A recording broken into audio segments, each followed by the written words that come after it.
This week on WestfordCAT News, the school committee approves bus fees for the fall semester. The Westford Historical Society celebrates the 100th anniversary of women voters with a victory rally. Incoming freshmen get a virtual tour of Westford Academy. Hi, my name is Lucy Shao and I'm from the class of 2020. I've been at the school for 4 years now, and so I think I know my way around, and I'm very excited to show you a tour of the school. A departing member of the class of 2020 readies herself for college. Stay tuned. WestfordCAT News is next.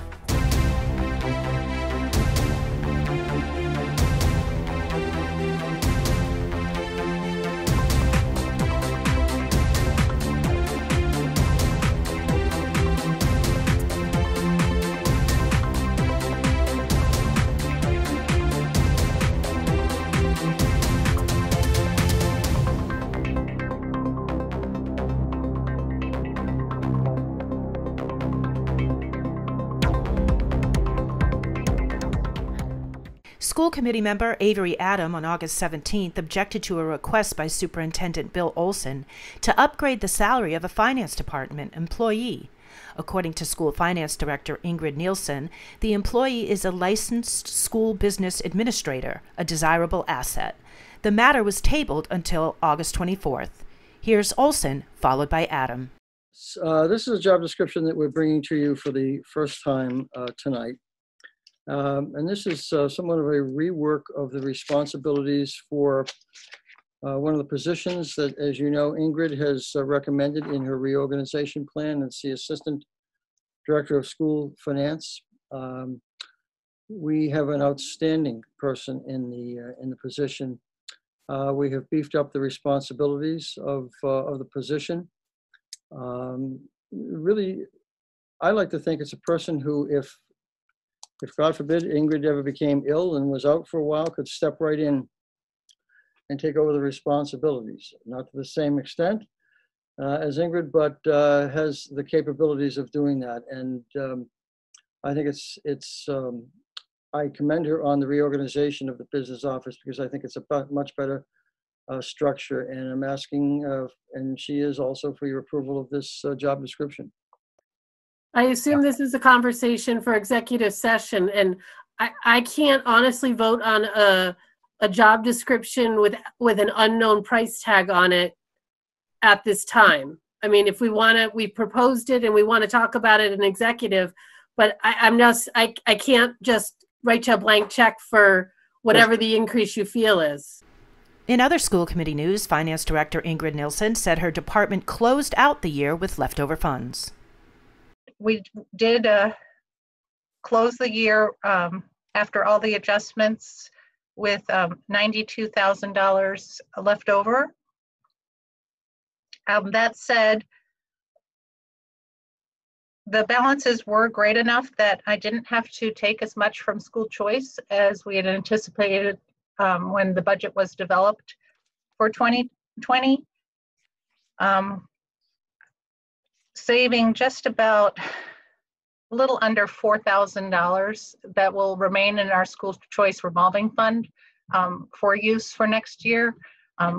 As you recall, our strategy, as discussed, both here at school committee and with the finance committee and the board of selectmen, was really to try and bring or preserve as many of our revolving accounts as possible for use in 21, just with all the uncertainty with school reopening or not reopening, and not knowing what the state aid will be. So I was really pleased that we were able to keep, that just under $4,000 in school choice for next year.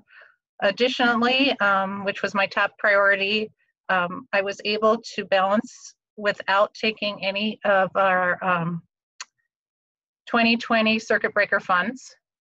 So, and we actually got a little extra, not much, but they kicked in another 40,000. Just sometimes the state does that based on the student population, and so we'll have another $800,000 in circuit breaker for special education in FY21, which really is important. As you recall, in February, we requested a FY20 $400,000 supplemental for special education because we were so concerned. So I think that's great news. And still some more school committee news. The committee members unanimously approved bus and parking fees for the first semester at Westford Academy. I'm not seeing other hands, so I will make a motion that we accept the recommendation before us and approve a bus fee for $150 for the first semester of the school year and a WA parking fee for $100 for the first semester, open to seniors and juniors if there is additional capacity. Do I have a second? Second. Any additional comments, questions? Okay, seeing none, vote to Avery. Aye. Chris? Aye. Alicia? Aye. Ming Chen? Aye. Sean? Aye. Valerie? Aye. And I would also be aye. So that is a unanimous vote. Thank you for all the thought that went into that and the preparation, Ingrid, and thank you for your flexibility, Principal Antonelli. Watch the entire school committee meeting at westfordcat.org. On Sunday, August 23rd, the town's Historical Society is celebrating the 100th anniversary of women's right to vote and the ratification of the 19th Amendment. The event runs from 2 to 3:30 p.m. on the town common. Speakers include former town moderator and former Select Board member Ellen Hardy, Select Board Chair Andrea Perriner-Sweet, former Select Board member Madonna McKenzie, and the newest Select Board member Anita Tona-Cardwen. A promenade around the common will follow. Attendees are asked to wear white, one of the three colors commemorating the 1920 women's suffrage victory rallies. Face masks are required, and all are encouraged to make signs and wear sashes. From August 23rd to August 27th, the Common will be lit in purple, white, and gold to honor the final ratification of the 19th Amendment in August of 1920. Here's Historical Society member Emily Teller explaining how the town center will appear during the 4 days. I read on Instagram of a post that other buildings and landmarks around the country are going to be lit in these colors on Wednesday, August 26th.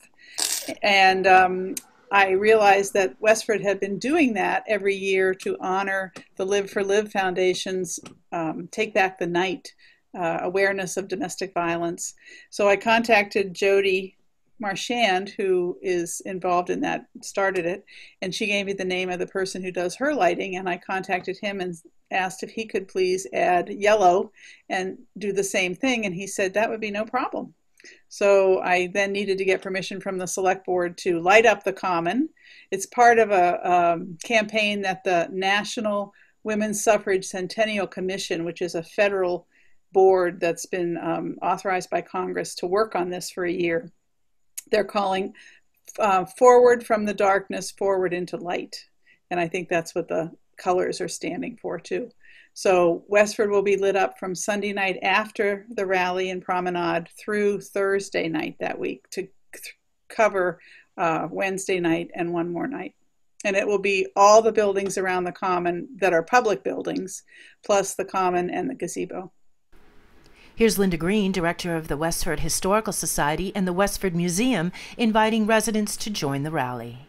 I do want to cordially invite everybody to attend the rally. I'd like to encourage you all to dress up in, white to represent the 1920 victory rallies and suffrage parades that were taking place then. It's a wonderful moment in Westford's history, and I'm really proud to be a part of it and to work with people like Emily to bring this memorable event to the town of Westford. The Historical Society event is being held in partnership with the League of Women Voters of Westford and the Westford Cultural Council. For more information on the suffrage movement, visit museum.westford.org. And to watch an interview with Green and Teller by Main Street host Joyce Polino Crane, visit westfordcatnews.org. WestfordCAT teamed up with 2 members of the class of 2020 to provide a virtual tour of Westford Academy for incoming freshmen. The video recordings by Nick Woodbury were done over June and July using the presentation talents of Lucy Shao and Alicia McKenzie, both members of the class of 2020. The 9.5-minute tour provides an exhaustive viewing of the building. Welcome to Westford Academy, and we're going to take you on a tour.